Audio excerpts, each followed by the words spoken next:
দ্রুতই মুক্তি পাচ্ছে টলিউডের জনপ্রিয় অভিনেত্রী ঋতুপর্ণা সেনগুপ্তের নতুন সিনেমা পুরাতন।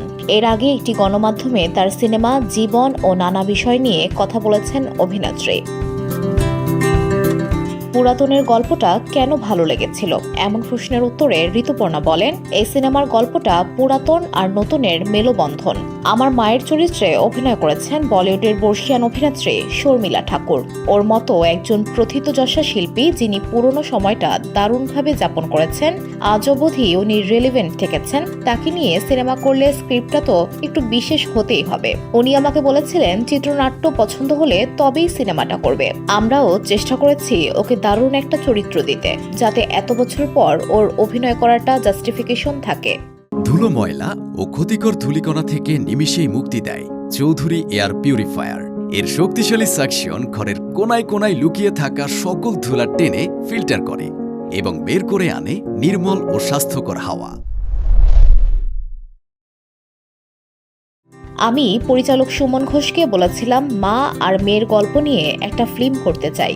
তখন ও এই গল্পটা শোনায়। মায়েদের পুরাতন সনাতন চিন্তা ভাবনা থাকে, তার সঙ্গে আমাদের যে নতুন ধারণার মেলবন্ধনকে খুব ভালো একটা স্টোরি লাইনে বাঁধা যেতে পারে বলে মনে হয়েছিল।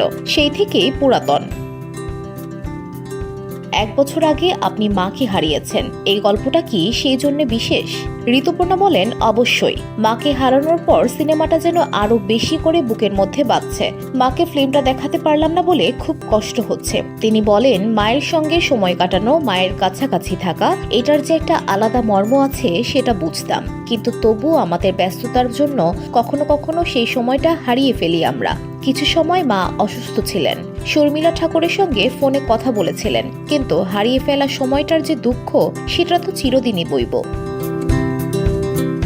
এই সিনেমার মধ্যেও মা মেয়ের অদ্ভুত কিছু মুহূর্ত আছে, সেই মুহূর্তগুলো এখন আরো বেশি মূর্ত হয়ে উঠেছে। এই ফিল্মটা দেখলে দর্শকরা ভালো লাগার রেশ বয়ে নিয়ে চলবেন বলেই আমার মনে হয়। শিল্পীরা আবেগপ্রবণ মানুষ হন, আর প্রযোজককে হিসাবি হতে হয়। এই দুই সত্তাকে সামলান কিভাবে?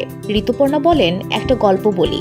একদিন আমি শর্মিষ্ঠা মুখোপাধ্যায়কে বললাম, কিরে আমার শর্ট নিলি না? ও বলল, আজ তোমার শর্ট নেওয়া যাবে না, ওই অ্যারেঞ্জমেন্টে অন্য শর্টগুলো নিতে হবে, না হলে খরচ বাড়বে।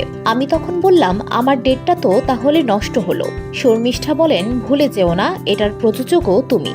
আমার অভিনেত্রী সত্তাটাই সবচেয়ে বেশি ডমিনেটিং। আগে থেকেই বলে দেই কতটা পারবো আর কোনটা পারবো না। সেটে আমি শুধুই অভিনেত্রী, আমার সংস্থার নাম হলেই খুশি। মালয়েশিয়ান প্রযুক্তিতে তৈরি অত্যাধুনিক cleaning machine modern vacuum cleaner যে কোনো ধরনের ধুলো ময়লাকে পরিষ্কার করে ঘরকে করে তুলুন চকচকে ও আকর্ষণীয়। Modem, brand of luxury. ওটিটিতে কাজ করার ইচ্ছা আছে? অভিনেত্রী বলেন, অবশ্যই। এটা আমার বহুদিনের আশা। আমি অপেক্ষা করে আছি দারুণ একটা চরিত্রের জন্য, যা অভিনেত্রী হিসেবে আমাকে ভাবাবে, যে চরিত্রটা আমাকে দিয়ে দারুণ এক্সাইটিং কিছু করিয়ে নেবে। সামাজিক মাধ্যম ছাড়া সুপারস্টার হওয়ার কাজটা কতটা কঠিন বলে মনে করেন? এ প্রসঙ্গে ঋতুপর্ণা বলেন, আমি সোশ্যাল মিডিয়ার সমালোচনা করতে চাই না, তবে আমি যে সময়ে কাজ শুরু করেছিলাম পরিচালককে অবলম্বন করেই এগিয়েছে। তখন এত মিডিয়া ছিল না, ভ্যানিটি ছিল না। যখন যেরকম পরিস্থিতি সেখানেই মেকআপ ড্রেস চেঞ্জ করে নিতাম। আমাদের ভিতরটাই পুরাতন, তাই এত বছর টিকে গেছি। VOD Bangla news desk.